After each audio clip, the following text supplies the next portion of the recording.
चींटी से जिस प्रकार मेरू पर्वत लांघा नहीं जा सकता, अथवा मच्छर से जैसे तैर कर समुद्र पार नहीं किया जा सकता, उसी प्रकार मार्ग में पड़ने वाला जीव उसके पैरों से दब नहीं सकता। जिसके चलने में इतनी अधिक कृपा भरी रहती है, उसकी वाणी में तो तुम्हें मूर्तिमती और जीती जागती दया ही दिखाई देगी। उसके श्वास भी बहुत ही मंद और कोमल होते हैं। उसकी मुद्रा मानो प्रेम का मायका होती है। उसके दांत माधुर्य के अंकुर ही होते हैं। जब ऐसे मनुष्य के मुख से अक्षर निकलते हैं, तब मानो उन अक्षरों के आगे आगे स्नेह पसीजता चलता है। उसका ऐसा ढंग रहता है कि कृपा आगे आगे चलती है और उसके मुख से निकले हुए शब्द पीछे पीछे रहते हैं। साधारणतः तो वह कुछ बोलता ही नहीं, परंतु यदि वह कभी अपने मन में बोलने का कुछ विचार करता है, तो उसके शब्द इतने कोमल होते हैं कि उनसे कभी किसी को कुछ भी कष्ट नहीं पहुंचता। जब वह बोलने लगता है, तब कभी कभी बहुत अधिक भी बोल जाता है, परंतु उसकी बातों से कभी किसी के मन को कुछ भी कष्ट नहीं होता और किसी को उससे डर नहीं लगता। उसे सदा इस बात का ध्यान रहता है कि कहीं मेरे बोलने से किसी की कोई बनी बनाई बात ना बिगड़ जाए, कहीं कोई मुझसे डर ना जाए या चौंक ना पड़े, अथवा कहीं कोई मेरे शब्दों का तिरस्कार या अपमान ना करे। इसीलिए मुझसे कोई ऐसी बात नहीं होनी चाहिए जिससे किसी को क्लेश हो। मुझसे किसी का बाल भी बांका ना होने पावे, और इन्हीं सब बातों का ध्यान रखकर वह प्राय कुछ बोलता ही नहीं। यदि किसी के बहुत अधिक कहने सुनने पर भी वह कभी कुछ बोलता है, तो श्रोताओं को ऐसा जान पड़ता है कि हमारे माता पिता बोल रहे हैं। उसके शब्द इतने शुद्ध और सरल होते हैं कि उन्हें सुनते ही ऐसा जान पड़ता है कि मानो स्वयं नाद ब्रह्म का अवतार हुआ है, अथवा गंगा जल ही उछल रहा है, अथवा पतिव्रता को वृद्धावस्था प्राप्त हुई है। उसके ये नपे तुले और मधुर शब्द अमृत की तरंगों के समान जान पड़ते हैं। उल्टा तर्क या बातों का क्रम, हठवाद, जीव को संताप देने वाली कठोरता, परिहास, छलवाद, मर्मस्पर्शी बातें, दूसरों का विरोध करना या किसी की बातों में बाधक होना, चिढ़ना, कटुता, आशा दिखलाना, कुशंकाएं निकालना और बहुत बढ़ चढ़कर बोलना आदि दुर्गुण उसकी बातों में बिल्कुल नहीं होते। और हे अर्जुन, उसका दृष्टिपात भी ऐसा होता है कि उसकी भौहें बिल्कुल ढीली छुटी हुई दिखाई देती हैं और उनमें बल नहीं पड़े होते। इसका कारण यही है कि यह समझता है कि भूत मात्र में परब्रह्म का निवास है, और इसीलिए वह किसी वस्तु की ओर इस भय से दृष्टि गड़ाकर नहीं देखता कि कहीं मेरी वह दृष्टि किसी को चुभ ना जाए। उसकी सदा की यही वृत्ति रहती है। इसीलिए यदि वह अपने हृदय से उछलने वाली कृपा के बल से प्रसन्न होने वाली आंखें खोलकर किसी की ओर एक आध बार देखता है, तब जिसकी ओर वह देखता है उसका उसी प्रकार समाधान होता है जिस प्रकार चंद बिंब से निकलने वाली अमृत धारा देखते ही चकोर का पेट तुरंत भर जाता है और उसका समाधान हो जाता है। उसकी कृपा दृष्टि पड़ते ही सब जीवों की यही दशा होती है। यह प्रसिद्ध है कि कछुए की दृष्टि बहुत ही प्रेमपूर्ण होती है, परंतु जो बात ऐसे सत्पुरुष की दृष्टि में होती है, वह कछुए की दृष्टि में नहीं दिखाई देती। भूत मात्र के संबंध में जिसकी दृष्टि इस प्रकार की होती है, उसके हाथ भी ठीक इसी प्रकार के होते हैं। कृतार्थ हो जाने के कारण जिस प्रकार सिद्ध पुरुषों के समस्त मनोरथ जहाँ के तहाँ शांत हो जाते हैं, उसी प्रकार जिसके हाथ निश्चल और निष्क्रिय होते हैं, तिस पर उन्होंने संन्यास या कार्य ना करने की प्रतिज्ञा ग्रहण कर ली हो, अथवा जो हाथ उस ईंधन के समान होते हैं कि पहले तो जलने का नाम ही नहीं जानता और तिस पर जिसमें की आग बुझी हुई रहती है, अथवा उसकी अवस्था ऐसे मनुष्य के समान होती है जो एक तो पहले से ही गूंगा हो और ऊपर से उसने मौन व्रत धारण कर लिया हो। इसी प्रकार जिसके हाथों को कुछ भी करना बाकी नहीं रह जाता, क्योंकि वे हाथ एक नितांत व्यापार शून्य और निष्क्रिय पुरुष के शरीर में लगे हुए होते हैं, जो अपने हाथों को इस भय से हिलने भी नहीं देता कि इससे वायु को धक्का लगेगा अथवा आकाश में नख गड़ जाएगा, फिर यह कहने की तो आवश्यकता ही नहीं है कि वह अपने शरीर पर बैठने वाली मक्खी को उड़ाएगा अथवा आँखों में घुसने वाले पतंगे को झाड़ कर दूर करेगा अथवा पशु पक्षियों को डराकर भगाएगा। हे अर्जुन, जो अभी अपने हाथ में डंडा या छड़ी भी न रखता हो, उसके संबंध में यह कहने की कोई आवश्यकता ही नहीं कि वह शस्त्रों को कभी छूता भी नहीं। यह कमल या पुष्पमाला को उछालने के खेल भी नहीं खेलता, क्योंकि उसे डर रहता है कि कहीं मेरे हाथ का कमल या पुष्पमाला किसी के ऊपर न जा गिरे और उसे चोट न लग जाए। वह अपने अंग पर इसलिए हाथ नहीं फेरता कि इससे रोग दबेंगे और नखों को कष्ट से बचाने के लिए उन्हें कटवाता भी नहीं, और उन्हें इस प्रकार बढ़ाता चलता है कि अंगुलियों पर उनके कुंडल बन जाते हैं। इस प्रकार ऐसे पुरुष के संबंध में कार्यों का केवल अभाव ही रहता है। केवल इतना होने पर भी यदि उसके लिए किसी कार्य के उपक्रम का प्रसंग आता है, तो अपने हाथों को ऊपर बतलाए हुए प्रकार से ही कार्य करने का अभ्यस्त होता है। उसके हाथ किसी को अभय देने के लिए ही ऊपर उठते हैं, किसी को आश्रय देने के लिए ही आगे बढ़ते हैं, और किसी दुखी को कोमलतापूर्वक स्पर्श करने के लिए ही हिलते हैं। और ये सब काम भी उसके द्वारा सिर्फ लाचारी की हालत में ही होते हैं। परंतु दुखितों का भय दूर करने में उसकी जो शीतलता दिखाई देती है, वह शीतलता चंद्रमा की किरणों में भी देखने में नहीं आती। वे हाथ पशु पर इतना प्रेम से फेरे जाते हैं कि उनका स्पर्श मानो सुगंधित और शीतल मलय वायु के स्पर्श के समान होता है।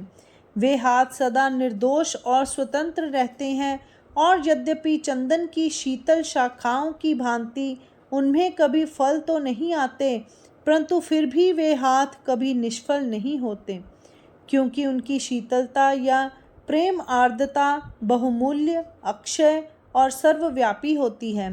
परंतु यह शब्द विस्तार बहुत हो चुका है। हे अर्जुन, तुम यही समझ लो कि उसकी हथेलियाँ साधु संतों के शुद्ध और शीतल शील के समान होती हैं। अब ऐसे पुरुष के मन का भी कुछ वर्णन होना चाहिए, परंतु अब तक मैंने ऐसे पुरुष के जिस आचार का वर्णन किया है, वह आचार क्या उसके मन का नहीं है? शाखाएं क्या वृक्ष की नहीं होती हैं?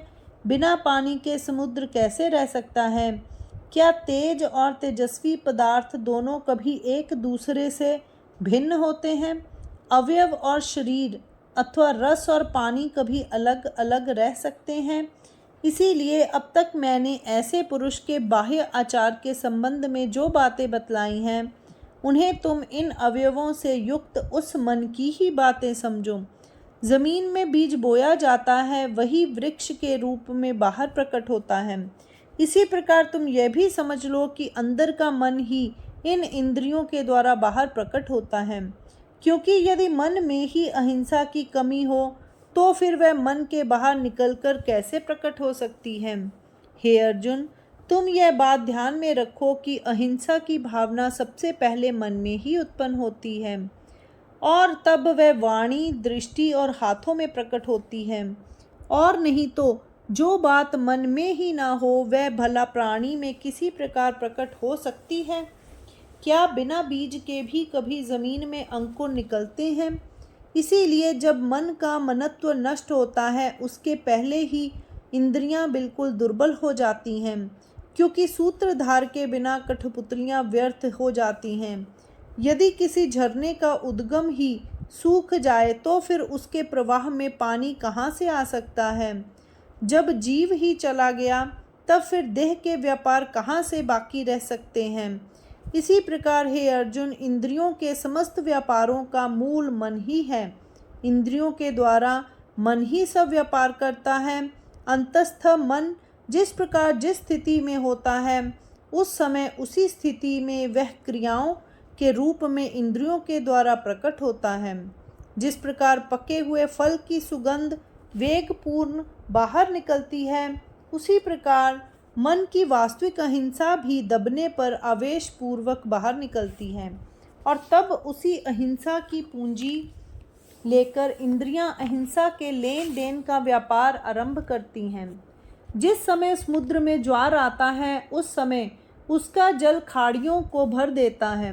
ठीक इसी प्रकार मन भी अपनी संपत्ति से इंद्रियों को संपन्न कर देता है। परंतु अब इस विषय का अधिक विस्तार करने की आवश्यकता नहीं। जिस प्रकार गुरुजी लड़के का हाथ पकड़कर स्वयं ही अक्षर लिखाते हैं, उसी प्रकार मन भी हाथ पैर आदि इंद्रियों में प्रवेश करके उसके द्वारा दयापूर्ण कृत्य कराता है और उनसे अहिंसा का आचरण कराता है। इसलिए हे अर्जुन, अभी मैंने इंद्रियों की क्रियाओं का जो वर्णन किया है, वह वास्तव में मन के व्यवहारों का ही वर्णन है। इसीलिए जिस पुरुष में मन से, शरीर से और वाचा से किया हुआ हिंसा का पूर्ण त्याग तुम्हें दिखाई पड़े, वास्तव में उसी पुरुष को ज्ञान विलासी अथवा ज्ञान का निवास स्थान ही समझना चाहिए।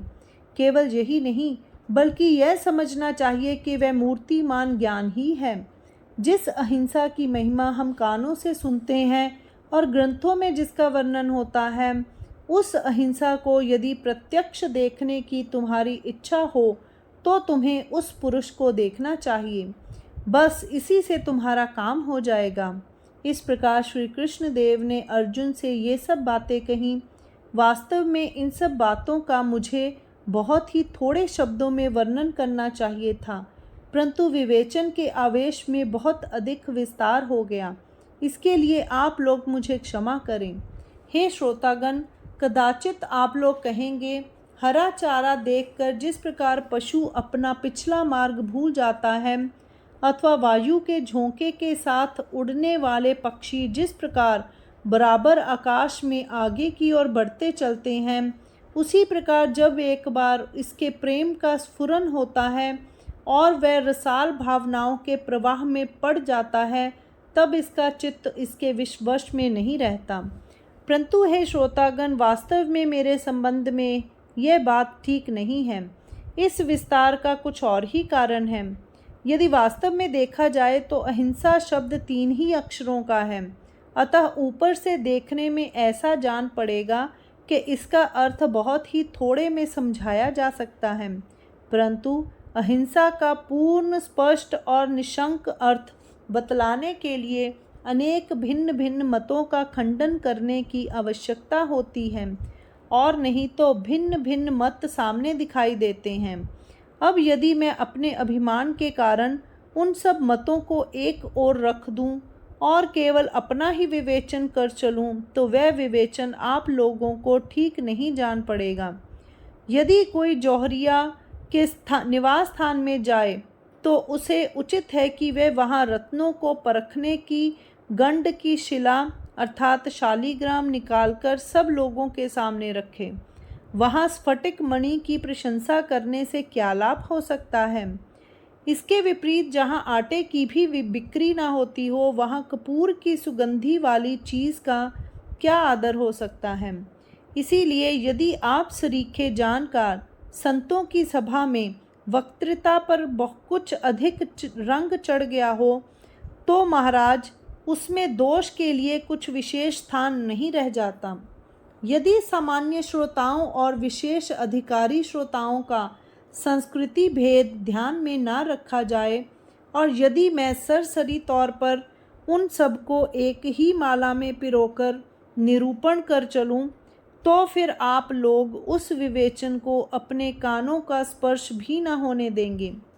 यदि शुद्ध सिंहासन के निरूपण में शंकाओं का समाधान ना हो और विषय जटिल का जटिल ही रह जाए अथवा उसकी जटिलता और बढ़ जाए, तो श्रोताओं का विषय की ओर जाने वाला लक्ष्य पिछले पैरों वहाँ से भाग जाता है। जिस जल में सेवार भरी हुई रहती है, उसकी ओर हंस कभी उलटकर भी नहीं देखता। अथवा यदि चंद्रमा मेघों की आड़ में आ जाता है तो चकोर पक्षी अपना चंचुपुट उत्सुकता से ऊपर की ओर उठाकर नहीं देखता। इसी प्रकार यदि मैं निर्विवाद और निशंक रूप से अपना निरूपण ना करूं, तो आप लोग भी श्रवण के विषय में अपना आदर ना दिखलाएंगे, इस ग्रंथ को हाथ ना लगाएंगे। केवल इतना ही नहीं, बल्कि उल्टे आप लोग और भी क्रुद्ध हो जाएंगे। जिस विवेचन में दूसरे मतों का निराकरण ना होगा और जिसमें आक्षेपों का मुंह बंद ना किया जाएगा, वह विवेचन आप लोगों को कभी ग्राह्य ना होगा। और मैं जो इस ग्रंथ का गुम्फन कर रहा हूँ, इसमें मेरा उद्देश्य यह है कि आप संत जन मुझे सदा प्रेम और कृपा की दृष्टि से देखें। यदि वास्तविक दृष्टि से देखा जाए तो आप ही लोग इस गीतार्थ के निकट संबंधी हैं, और यही जानकर मैंने इस गीता को अपने हृदय से लगाया है। और इसीलिए मैं ये भी समझता हूँ कि आप लोग अपना ज्ञान सर्वस्व देकर इसे मेरे पास से छुड़ा ले जाएंगे। यह गीता कोई ग्रंथ नहीं है, बल्कि यह मेरे पास धरोहर के रूप में रखी हुई आप लोगों की वस्तु है। और यदि आप लोग अपने लोभीपन के कारण अपना ज्ञान सर्वस्व मुझसे चुरा कर रखेंगे और इस गीता को मेरे पास इसी प्रकार रहने पड़ी देंगे, तो इस गीता का और मेरा एक ही परिणाम होगा। सारांश यह कि मैं आप लोगों की कृपा संपादित करना चाहता हूँ, और इसी उद्देश्य से मैंने ग्रंथ रचना का यह केवल बहाना किया है। इसीलिए मुझे ऐसा शुद्ध और निर्दोष निरूपण करना पड़ता है जो आप लोगों को अच्छा लगे, और इसीलिए मैं भिन्न भिन्न मतों का ऊहापोह करने के फेर में पड़ गया था। परंतु ऐसा करने में बहुत अधिक विस्तार हो गया और मूल श्लोक का अर्थ कहाँ का कहाँ चला गया। तो भी आप लोगों को उचित है कि आप इस बालक को क्षमा करें। अन्न के ग्रास में पड़ी कंकड़ी निकालने में यदि समय लगे तो इसमें कुछ दोष नहीं है, क्योंकि कंकड़ी निकालना तो आवश्यक ही है। यदि बालक को रास्ते में ठग मिल जाएं और उन ठगों से अपना छुटकारा करा के घर आने में उस बालक को कुछ देर हो जाए, तो माता को उस बालक पर क्रोध करना चाहिए अथवा उस पर से राई नोन उतार कर उसे गले लगाना चाहिए। परंतु अब इस विषय का और अधिक विस्तार करने की आवश्यकता नहीं। आपने मुझे क्षमा कर दिया, बस इसी से मुझे सब कुछ मिल गया। अब आप लोग यह सुने कि श्री कृष्ण ने क्या कहा। भगवान ने कहा, भाई अर्जुन, ज्ञान अर्जन के कारण तुम्हारी दृष्टि खुल तो गई है, परंतु अब तुम सावधान हो जाओ। अब मैं तुमको वास्तविक ज्ञान का परिचय कराता हूँ, जिसमें इस प्रकार की क्षमा विराजती हो, जिसमें खेद का कहीं नाम भी ना हो। तुम समझ लो कि उसी को सच्चा और वास्तविक ज्ञान प्राप्त है। हे अर्जुन, जिस प्रकार गहरे सरोवरों में कमल अथवा भाग्यवान पुरुषों के घरों में संपत्ति होती है, उसी प्रकार सच्चे ज्ञानी पुरुष में क्षमा भरी हुई रहती है। इस क्षमा को पहचानने के लक्षण अब मैं तुमको स्पष्ट रूप से बतलाता हूँ। जिस प्रकार कोई बहुत अच्छा लगने वाला आभूषण हम बड़े चाव से अपने शरीर पर धारण करते हैं, उसी प्रकार चाव से वह पुरुष सब बातें सहन करता है।